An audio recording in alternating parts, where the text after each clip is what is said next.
And then, yeah, bear in mind that especially when we talk about what is not allowed or you shouldn't be doing, revisit this for the current regulations because that might change. We're working towards, we're updating things quite fast in this area. So what I'm going to do this first 20 minutes is be a little bit more generic and talk about why we're talking about generative AI and what it means for you when writing your manuscripts, a little bit about how it can be really helpful and where it still cannot be very trustworthy. I'm gonna go over some of the things that you should keep in mind when you experiment with it, and then I'll hand over to Gustavo to actually go into the meat and the current policies and give you some practical insights, examples, and things that you should not be doing at this point. So just very quickly, artificial intelligence, and that includes generative AI, but not only, is very powerful in advancing medical research. This audience is fairly aware of this. And so it's embedded in a lot of things already. We're using it to support diagnosis, to biomarker identification, therapeutic target, identifying drugs, personalized medicine, in all sorts of moments in your clinical trials. So the literature is showing us that this is happening. And also, it is also being used to write manuscripts. So if it's being used to develop medicine, why not to report what's being discovered? But just like any tool, it can also be used unethically.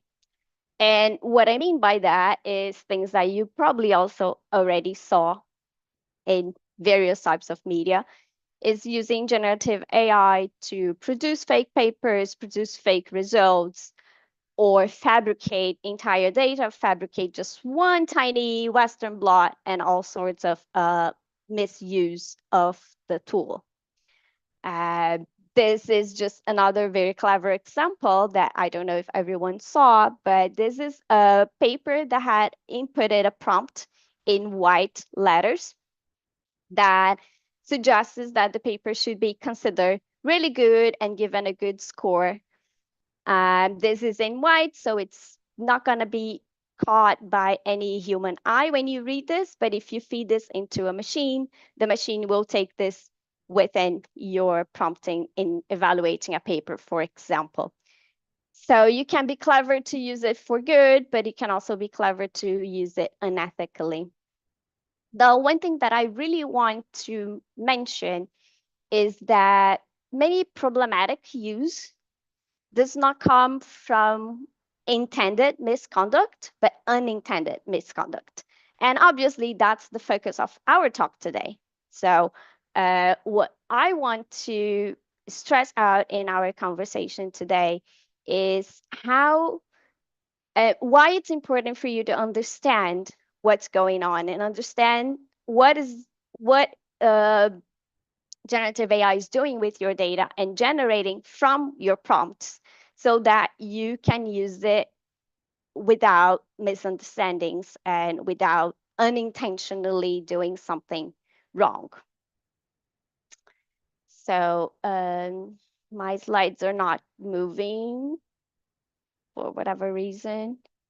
Okay, so last year, Elsevier ran this survey with 3,000 researchers and clinicians, and they asked the general feeling around AI, including generative AI. And what we heard back from those reviewers was mixed. It is a mix of excitement, but also scare or some doubts on how to use it and the limits of how this can be used.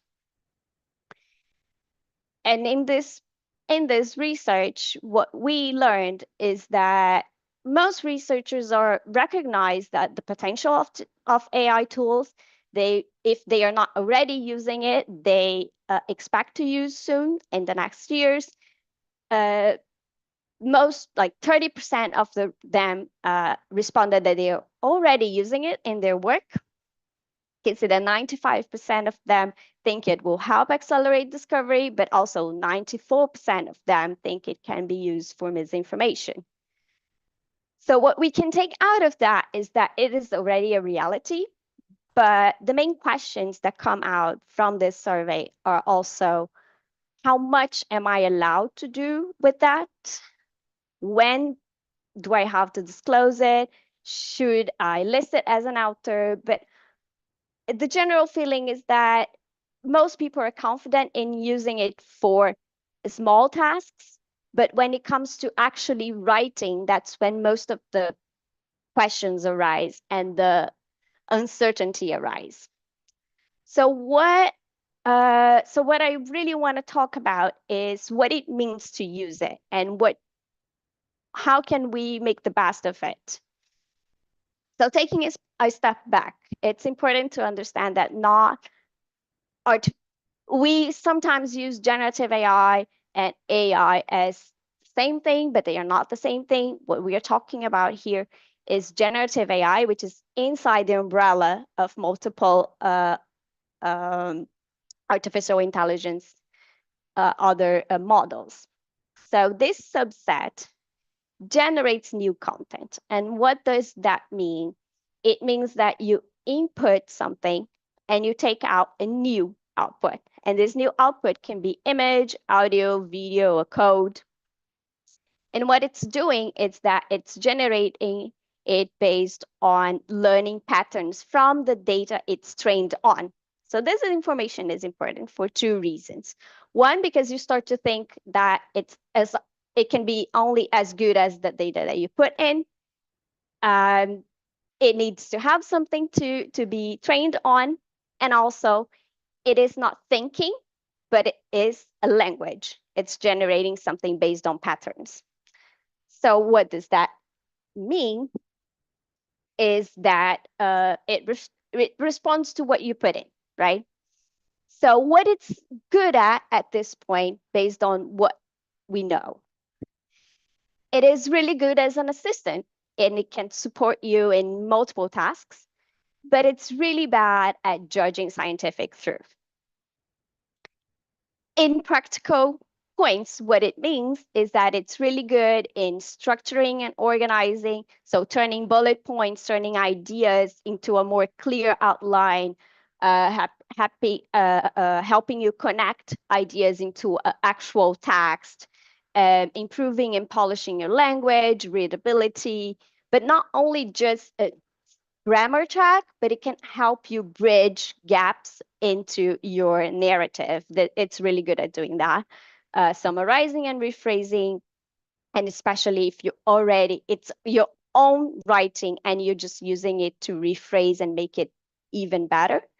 And another thing that's really good at is brainstorming. So it can be really helpful in the beginning of your writing. It can be really helpful when you're trying to understand your next steps, where are the gaps. It's good at brainstorming and creating lay explanations, for example.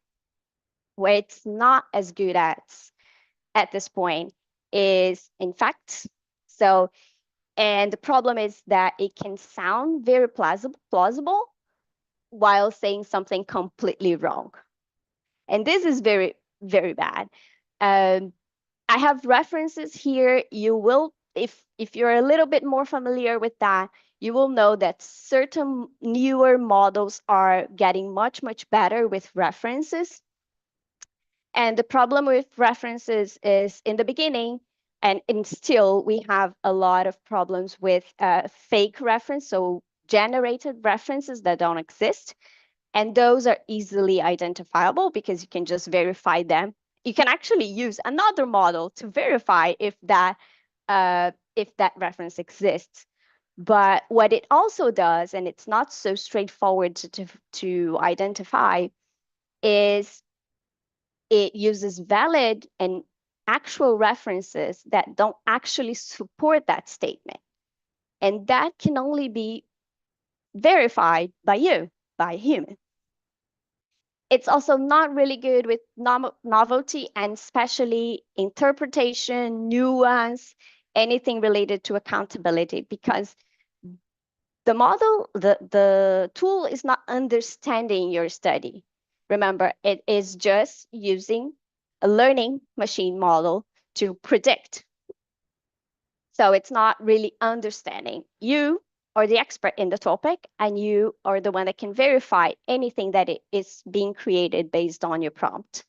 So this distinction at this point is very important. And it's important because you need to quickly understand where it's the language help, where is the content help. So for content help, we're still not quite there yet.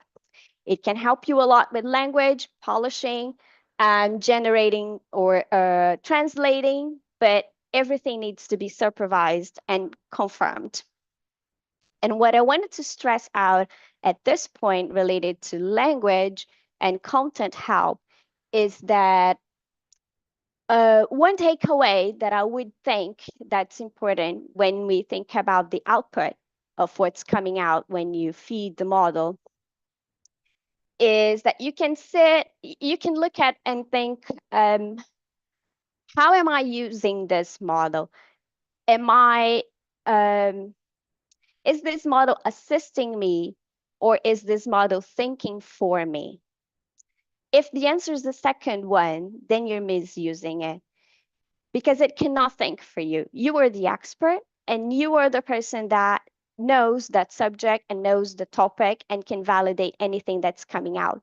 So the best use at this point for generative AI in your writing is for the model to guide you to write better, and to guide you to write more clearly, to write in the more transparent direction, and anything that is a guidance, but it cannot be thinking for you or making any decision or interpretation for you. So this is a good summary takeaway of a way when you're in doubt of, am I using this in the correct mode? Think, what is it doing for me? Is it thinking, or is it helping me think better or think more strategically? So this is the part about output and how you can deal with your output. There's another part that's equally important, that's understanding what happens inside that model once you feed information into it. So what happens when I hit enter with something? And this is important because the environment that you're working with, if it's open or closed, defines if it's going to handle the input very differently. So I have the same prompt, and it can be absolutely safe to use it in one environment and risky to use in another one. And why is that? That's basically because of the rules of storage, retention, and model improvement that govern that model. What am I saying? So depending on what tool you're using, it can be an open sourced one, open environment where you don't have any control over what's going to be happening with anything that you fit into the model. So whether it's storing your data, retaining it for different purposes, using what you're prompting in to improve the model, so teaching the model with whatever you're inputting in, those rules are defined by the model, the tool developer, and sometimes you can opt in or out, but sometimes you don't have those options. So understanding that is important. And the other option is that you're working in a closed or a governed environment. And that means that that model is running with explicit rules, and you know how it handles your data, the access, for how long it retains your data, if it doesn't retain, and whether it is or it's not using your data to train the model. So keep in mind that also closed doesn't mean that's completely safe.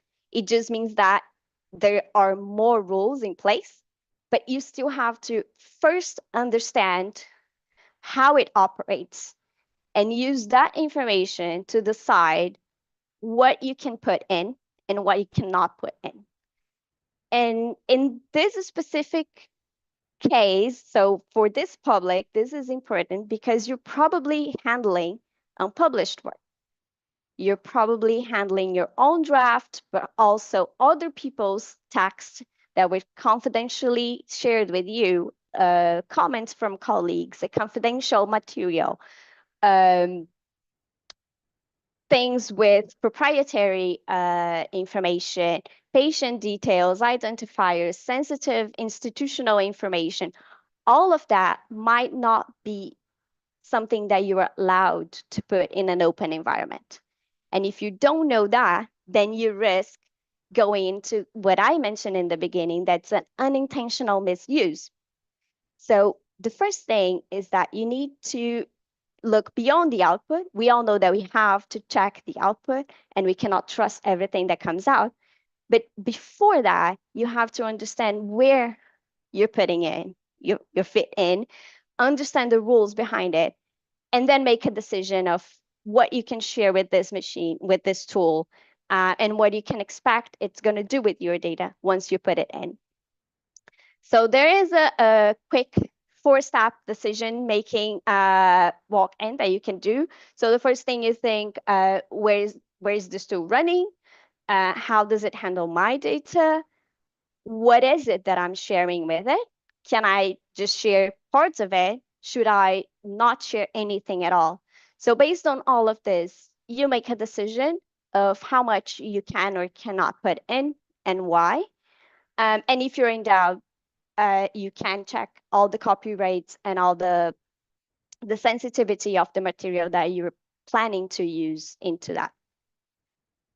So I'm just almost over with the general things that I wanted to say, but I realized that my final slides do sound a little bit scary, and that's not the intention. So just to summarize, what I'm trying to say is that when you use it, generative AI for writing, you have to understand that you have the dual responsibility about the data that you're sharing with the tool and what is coming out from it. And that means two different things. So understanding how much you're allowed to input and understanding that what comes out is not perfect and you have the duty to verify everything that's coming out. And you're the final word on whether that is correct or incorrect and verify it. The second message that is perhaps the most important thing that we can say today is that by no means this isn't a webinar to make anyone scare away from using AI. It's quite the opposite. I think I recently heard the best analogy that I can think of is that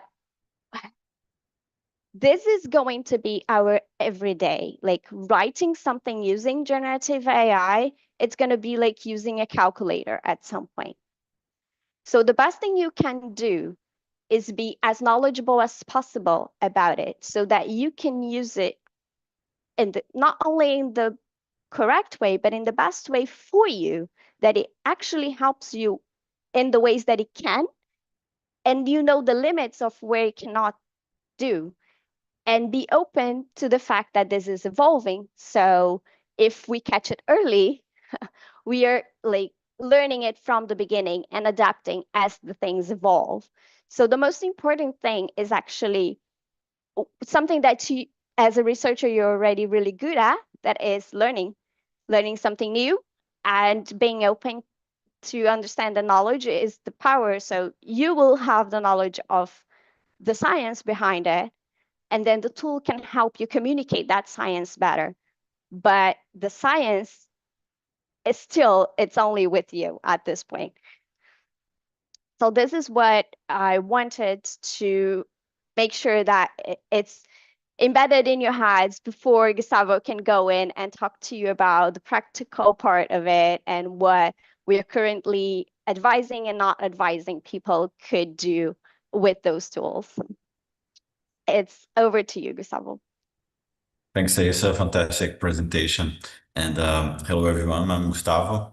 I'm a deputy editor at the journal and also part of the Lancet AI working group, where, of course, we discuss AI for a tool for medicine, but also for communication, for evidence synthesis. So I believe AI is very powerful for scientists, for students, especially for us that are not native speakers.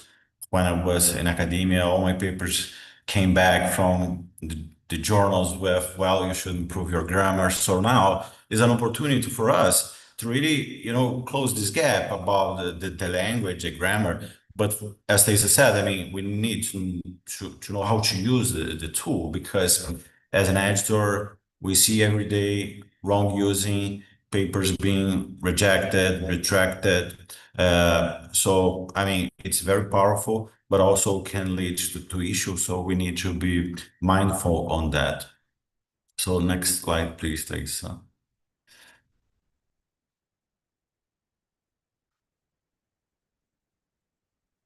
Yeah. So I tried to summarize some policies among journals. I mean, the publishers like Elsevier, Nature, they have different guides, but the journal also can have specific guidelines. So it's very important to, before you submit the paper, really take a look what you should and should not do. But basically, there are major rules like AI cannot be an author. In the beginning, we saw ChatGPT as a co-author, but as the tool cannot be legally responsible about the publication, we do not accept AI as a co-author. And at the end, the human is have full responsibility. So if, as Thaisa said, the AI created a reference that do not exist, the editor will say, well, this reference is wrong, does not exist. So you cannot put the blame on the AI, because the human have to check everything that the AI added or generated. And it's very important to disclose the use. In my daily work, I see that it's very likely that AI was used, but we don't see the disclosure. We don't know exactly why people are afraid of, we see differently if the paper was improved with AI, but it's not the case. So you can put that AI was used. And now in the next slides, I will show how you should do it. Next slide, please. So yeah, so how should you disclose the AI use? So if you use like the AI to improve the grammar, this could be included in the acknowledgement. But if you use AI to analyze data, so this is a methodological aspect. And besides the acknowledgement in the final part of the article, you should also describe in the methods if AI was used and for which application, exactly as a methodological aspect of any type of tool. And some journals also ask you to disclose the cover letter, perhaps in the editorial management system, and so on. So what should you include in this information? It's very important to describe which tool. So it's evolving very rapidly. We know that GPT 3.5 is not the same as 5.4, that is the last model launched. And for which application? So was it just for improving the grammar? Was for, designing the study? Was for improving the images, so for each application. Some journals are more restrictive, so they also ask for the prompts. So it's very important to check the information of each journal. So here's an example. We use Claude to improve the readability, and all the edits were checked by the authors. So this is short example that one could put at the end of your manuscript. Next slide, please.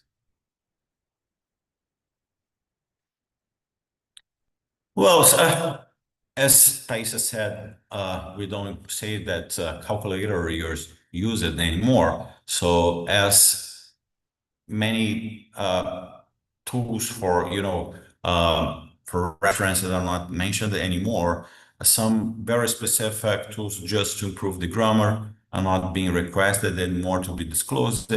Some journals like JAMA, you don't need to disclose anymore this type of tools. So very basic reference improvements and parts of the writing perhaps should not be disclosed. Just the use of generative AI tools, as Thais presented very well the differences of the types of AI. So, but it's very important to keep in mind that many tools now have AI embedded in the system, like use Word, that is for sure the most used application for writing and paper. But now you have the copilots that have ChatGPT within. So you have an AI tool within the Word tool. So you may be using the Copilot to improve your writing. Next slide, please.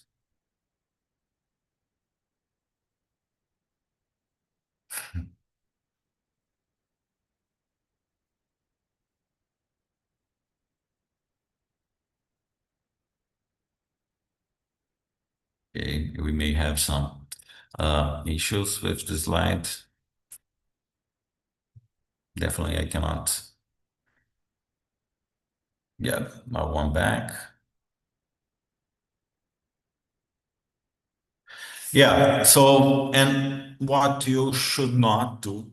So if we see all the journals generating images is still very critical. So perhaps you want to generate images as a graphical abstract or, for some representations, and most journals do not allow that because you have potentially copyright issues, and this is also an interpretation of your study, so we don't allow.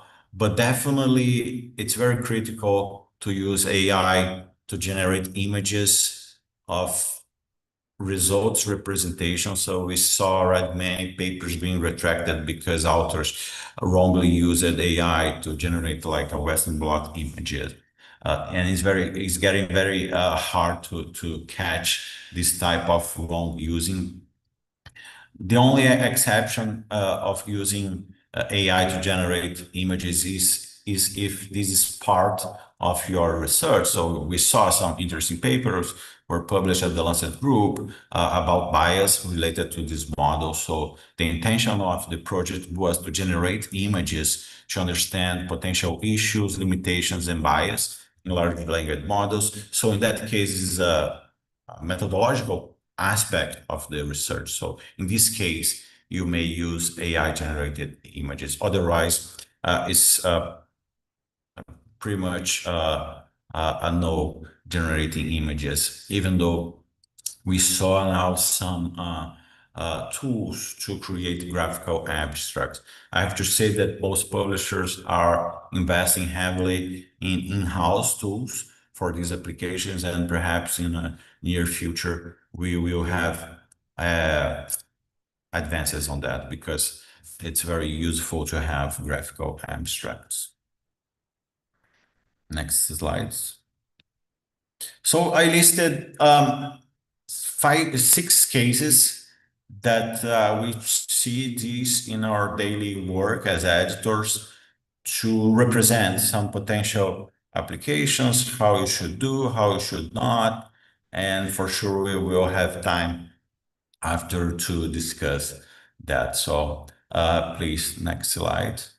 The first case is it's pretty common for a non-native speaker to write the project, write the article, the thesis in your native language. So you write in Portuguese, in Spanish, and then you translate. So, I mean, many people do that. So if you get your full paper written in Spanish and you put in ChatGPT and you ask for a translation, it will generate in seconds and look perfectly. But we see very frequently that technical terms are not correctly translated because, you get synonyms. So it translated, but it's not scientifically sound.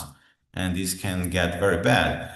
Also, methodological aspects can be not very accurate. So the reviewers, the editors may not understand your article, and also can over claims your results depending on how the article is translated. So one potential use is first to have an initial draft in English and then just trying to improve, or better, or having lots of details on the specific scientific terms and the methodological aspects of the translated manuscript. Of course, it's very hard now to really evaluate if the full article was translated or not. But you have to keep in mind that even though it sounds perfect, perhaps you'll misses, and an experienced researcher or editor will get these differences. And for sure, you have to disclosure the use of AI to translate the manuscript. Next slide, please. Yeah, so second scenario, this is very problematic. We saw papers being corrected, even considered to be retracted. So can be very problematic for, especially for young researchers, career, having a retracted paper. And just because you have fabricated references. So, for instance, you are writing your discussion and you ask ChatGPT to provide some references back to your claims and stuff like that. And it's very, it looks perfect. I mean, but you can have two issues. You can generate references, as Stacey said, or is not correctly put. So it's not exactly what the authors found in the article that is being cited. So perhaps the peer reviewers would not catch that. Perhaps the editors would not catch that, but not it's not unusual for us to get correspondences about wrong citations, wrong representations of publishing materials. So it's very important for you to check the cited papers. It's really understand if what is being discussed is in fact what was founded in the paper that you are citing. A couple of tips. Every time you ask ChatGPT or any other LLM to provide reference, you can ask for the link so you can manually check quickly the references. So perhaps it just adds a full list of citations, but you can ask the link so you go directly to the PubMed and check the paper by yourself. This is what I call human in the loop. So being, checking the outputs is not just taking a look because it's very convincing, it's very well done, but really asking the generative AI to provide the links and checking by yourself. Next slide, please. So the idea here was not to discuss AI as a research strategy, because this could be the topic of a different workshop. But as we see lots of use of AI for systematic reviews, for literary data extraction, I want to mention that. So we are starting to receive some systematic reviews using AI as a reviewer or generative AI to extract the data of the extracted literature. So in this case, it's a methodological aspect. So all the procedures of using AI for a systematic review should be described. So the prompts, in this case, is very important to provide exactly the prompt, exactly the model, exactly the output, and your framework. You have to present a very convincing framework on how the accuracy of the generative AI was in your procedure of systematic review. So this sounds very easy to do a systematic review with AI, but for you to have a strong paper that we will look and say, well, this is a very interesting paper and consider it for publication, you have to present a very convincing and transparent and auditable approach using AI. It's not impossible. We see many papers in top tier journals using AI for systematic review. I think this is a great opportunity for have, you know, strong papers or perhaps living documents that is automatically updated, but it's not just, having this prompt, extracting the literature and presenting your systematic review. Next slide, please.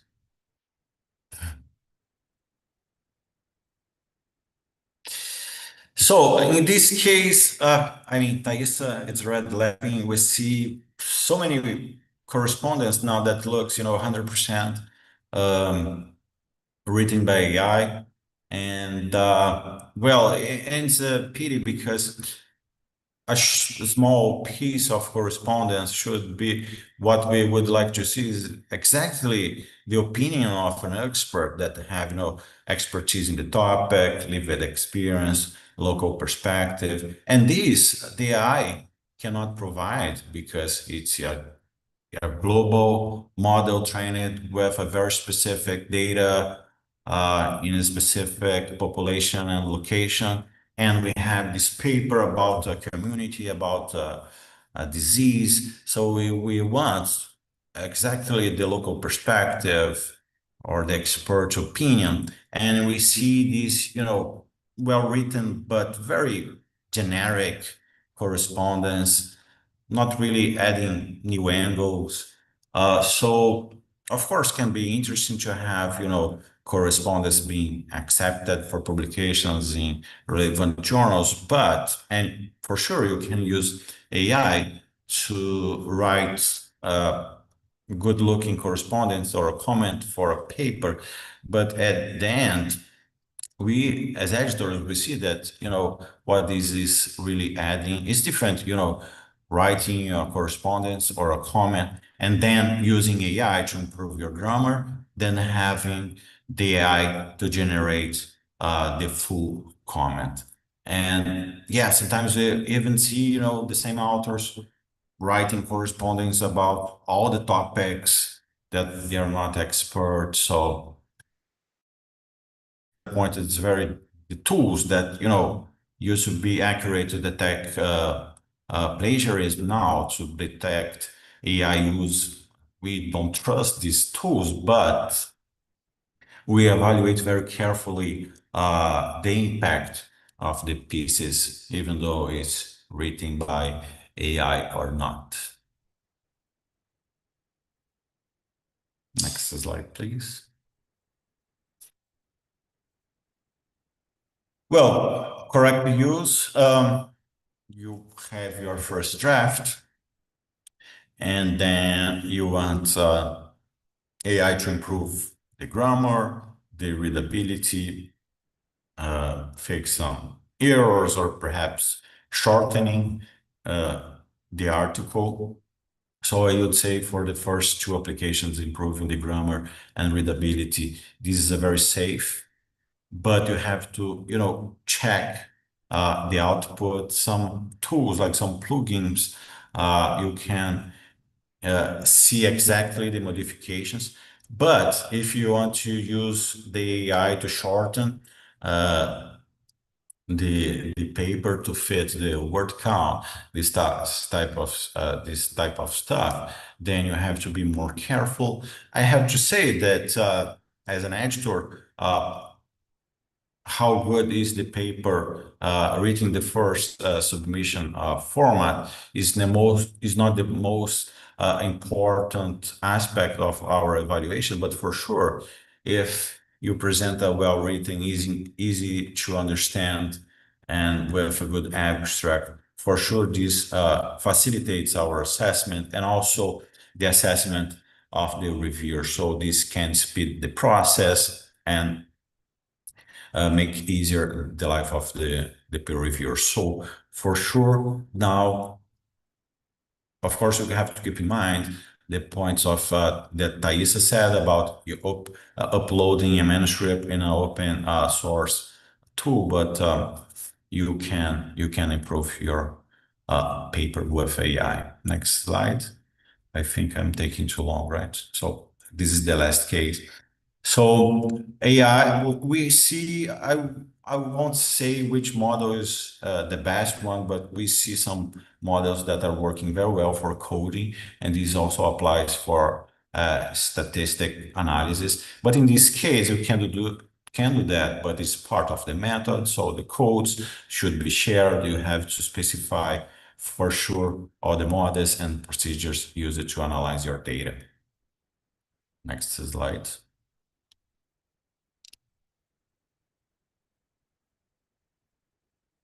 So we created this press submission checklist. This is not official of the journal, just some concepts to keep in mind. What you're including and what you're not including. I think we can share the slides after if you want to reassess that. This for sure will be recorded, so we can move to the next slides.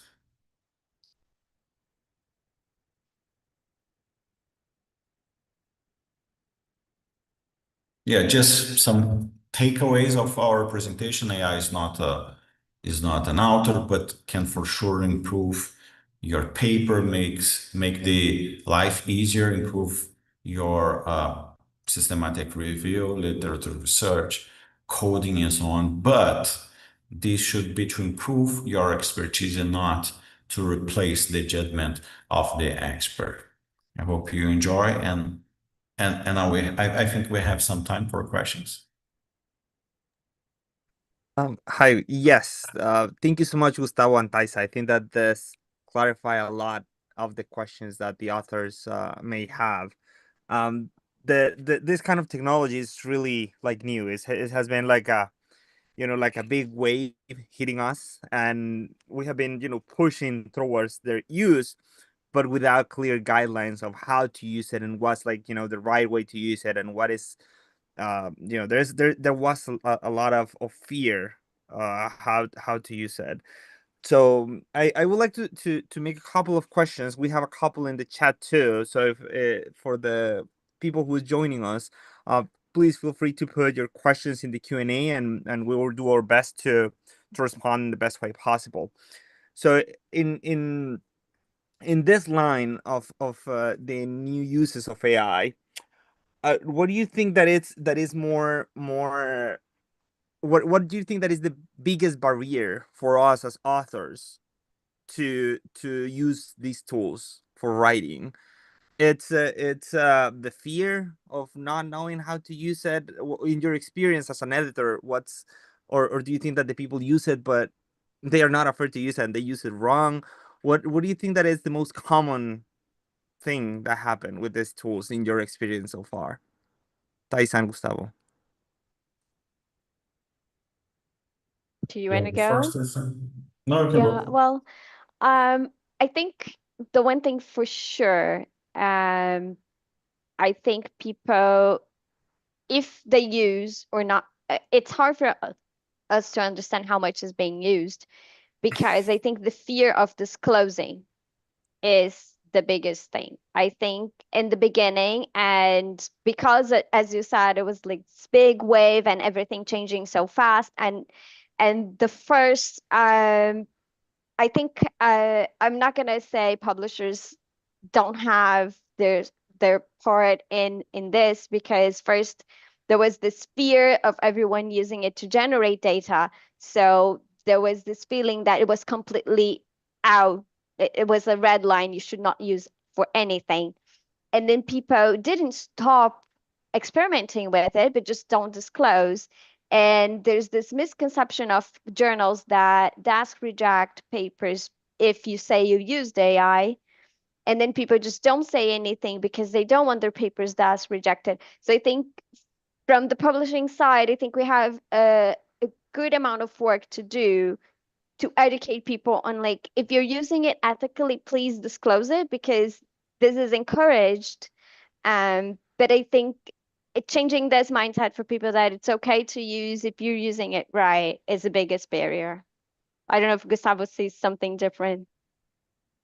Yeah, I think also there's a concern that if you uploading your paper, that you're missing, the novelty. Perhaps this is going online, or also the risk of plagiarism. So if you're using AI to improve your text, this can lead to plagiarism. So it really depends on each application that you're using and which tool.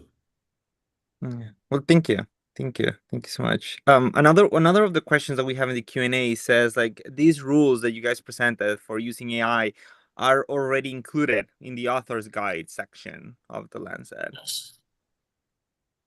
Yes, they are explicitly described in the information for authors, and they are changing as it goes. So ICMJE and other publishing societies also agreed on common sense rules, and those specific big rules, like Gustavo said, we have those that everyone adheres to, and then you have the journal specific ones, and they should be in the information for authors. Okay. Yeah. There's a couple. One of the questions is like, what's the best AI to write? And I think that depends a lot of, because I have seen some initiatives in Latin America to write, specific models trained in Spanish. Of course, like the majority of the models that we use were trained basically in English, and there is like some issues of translations and how certain words mean different things in different countries, right? Even like we may speak Spanish in several, but like we may be using the same word for different things. So there's a lot of context that it's hard to catch. My advice as an author is, like, we need to read more to be able to be better writers. That's where we have like the inspiration of the how to catch up the grammar, how to catch up the right words to say what we want to say. That's my advice as an author, but I don't know if you guys have any other advice as an editors. I think also there is also the prompt is also very important. I mean, you have to specify in your prompt that you want your, submitting as a scientific papers, or you want technical terms, scientific terms for this specific field, rather than just, translate this or just improve that. The prompt is very specific. You have to put context for the application with what your expertise, and for each audience you want this translation or improvement of the grammar.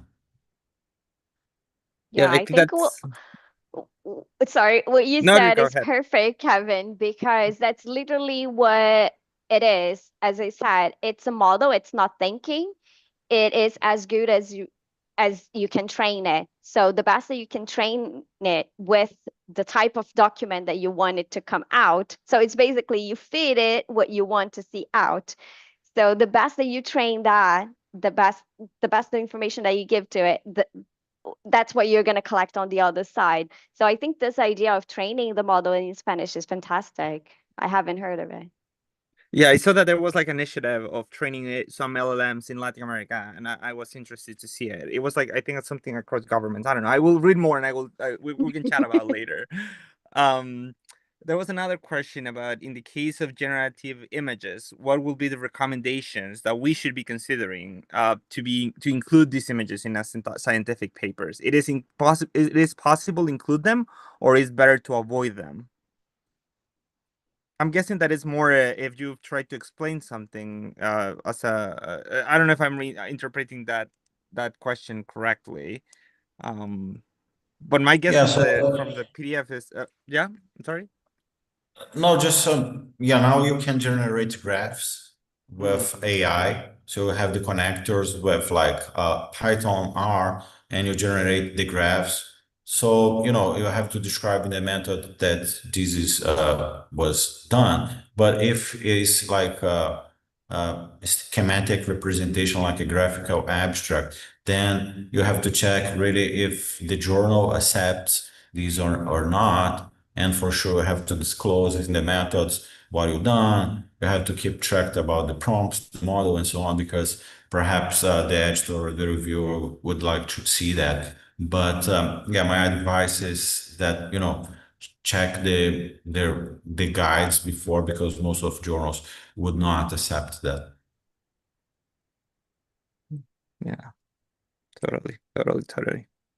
Well, I think that we have one last question that are kind of relative. That is like any guidance for reviewers with the AI. And I think that's gonna be a future seminar. But I don't know if you guys wanna give a glimpse of what we're gonna talk in the future.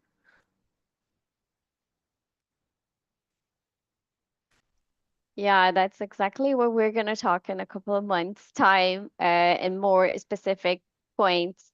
And I think it's also the area that perhaps has more gray areas than the writing, because the writing has like got a lot of attention and it's quite advanced that we understand how this can be used.